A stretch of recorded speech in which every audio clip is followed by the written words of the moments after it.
Hello guys and welcome back to the channel. In today's video I'll be previewing the second qualifying final between Richmond and Brisbane, or Brisbane and Richmond, at the EVILGAMER Friday night. I don't even know the time. 7:50 at the Gabba, so that's pretty well. I think most states are on the right time at 7:50 except for Perth and South Australia, but we move on. I'll be previewing it. I'll be going through what happened in round 10, sort of talking about what both teams did well, how Richmond did quite well to run away with that game, what Brisbane need to do to win on Friday night, and what Richmond need to do to keep going towards that back-to-back flag.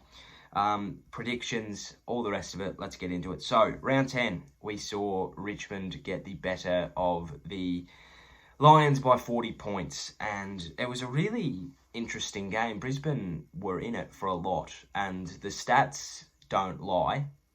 They were actually in that game. They were just as inaccurate as all hell. And my first note here is inaccuracy will forever kill Brisbane. It were what they kicked, 4 goals 17 to 10 goals 12. You're not going to win any games with 4 goals 17. I'm sorry, but that's just not good enough. And it's been that all year. They let St Kilda back into the game with their inaccuracy. Melbourne, North Melbourne. And then it's cost them games against Geelong and Richmond. Big games that they've been in that they've lost. So it's interesting, and it will forever kill them. It was a close game stats-wise, as I said. Richmond broke the game open by kicking straight, and that's all it is. What you can't do against Richmond is give them an opportunity up forward, because they've got the star power, both tall and small, to do it. And their midfield kick goals for fun.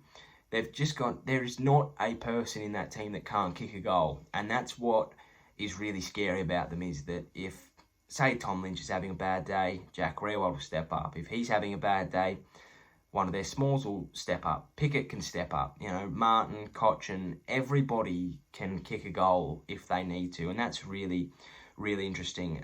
They need to get some reward for effort, Brisbane, and that's what they lacked in that game. They were in that game for most of it. They just could not get that reward for effort. And it's the same against Geelong. They won 3 quarters. They just had a very bad patch where they conceded, I think, 5 or 6 goals in a row. And that's the same against Richmond. They're actually in that game at quarter time. They just conceded 5 goals and couldn't do much in the second. So that's what they need to do. Dusty and Koch are also 15-0 and 16-0 respectively against Brisbane. So that gives you the form guide. For Brisbane to win, it's going to take a mammoth effort. As I said, they haven't beat them for about 16 years up there.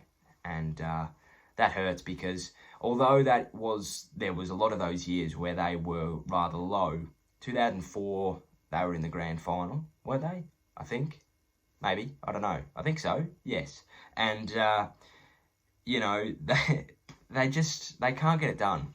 You know, last year was just pretty typical Brisbane, to be honest. They lost at the MCG against them in the last round. They go up to Queensland and they lose in the same fashion. And that'll be playing in their mind as well.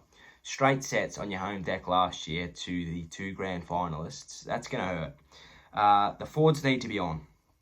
They really do. Charlie Cameron and Eric Hipwood, although they've had decent years, they haven't been able to go from good to great. And that's what Richmond have been able to do with their back line. They've gone from good to great. They don't drop a thing if it gets down there.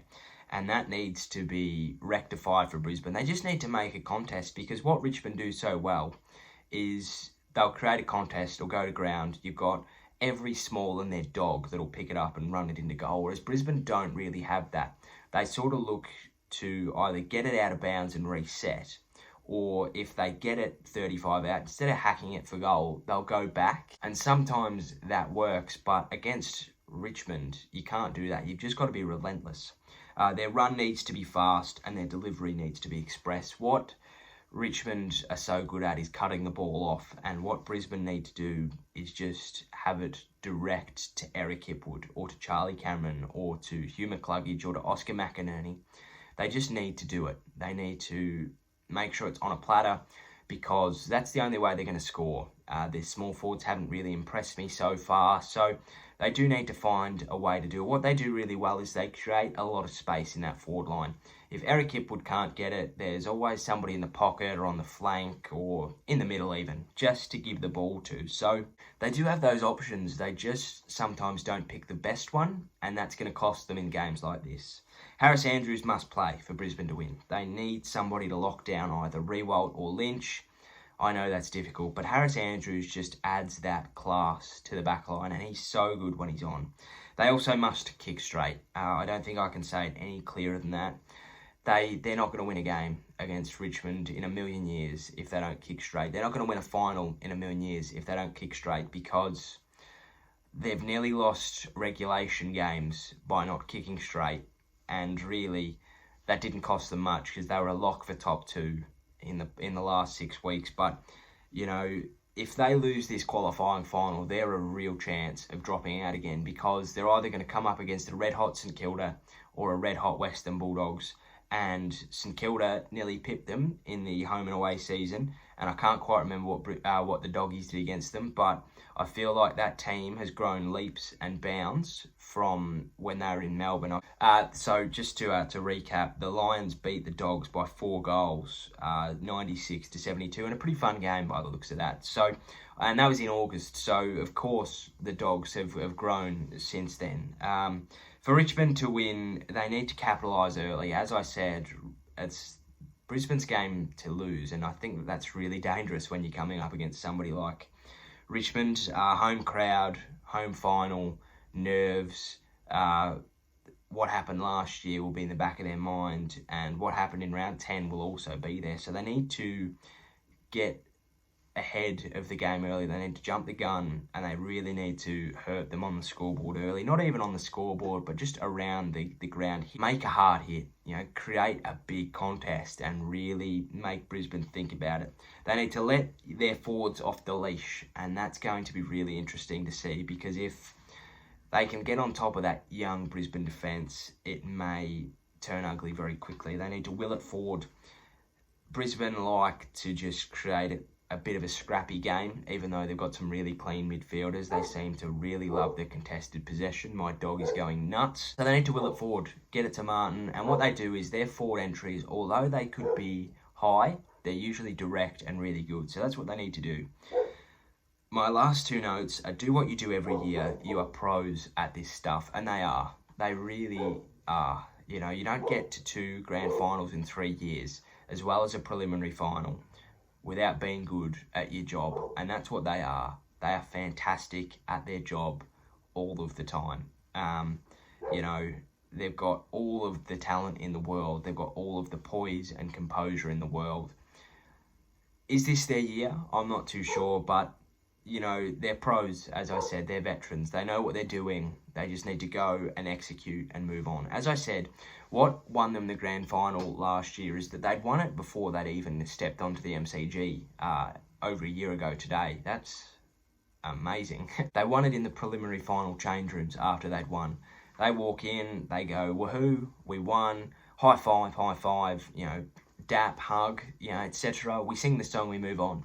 GWS come in like they just won the lottery, and that's really, that was the telling moment for me. So Brisbane need to be on their game. If they lose, I think that they'll go out in straight sets. Hoping it's to the Dogs, because I don't think I could take St Kilda in a prelim final. Oh, that would not be good for the heart. Of course I could. But yeah, I think that the Tigers get it done by 4 goals. I think we see a much better Richmond. I think that we see them get in front for a bit and they lift, and then Richmond just come back and finish strong, knocking them off and sending them to an elimination final for the 2nd year in a row. So that is my preview. Hope you enjoyed. If you did, please give us a like and a subscribe down below. We've got the elimination final between the Saints and the Dogs tomorrow, and then the 2nd elimination final between the Pies and the Eagles on Thursday. So look out for both of them. Hope you enjoyed. Take care, stay safe, cheerio, sayonara, and goodbye.